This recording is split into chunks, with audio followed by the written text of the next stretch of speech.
السلام عليكم. جايلك النهارده بتشكيلات جديده من الروب الشتوي القطيفه، الروب الطويل، وكمان معايا الروب القصير، وفي كمان طقم الروب مع البيجامه بتاعته.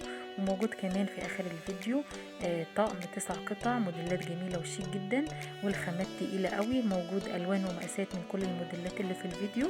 كملي للاخر واختاري اللي يناسبك. ولو حابه تتواصلي مع صاحبه الشغل سيبيلي كومنت وهسيبلك ارقام التليفونات بتاعتها. عندها التوصيل اونلاين داخل وخارج مصر، وكمان عندها جملة. ولو الفيديو عجبك واول مرة بتشوفي قناتي ياريت تنوريني وتشتركي، وما تنسيش اللايك عشان يوصلك كل جديد. وباي باي.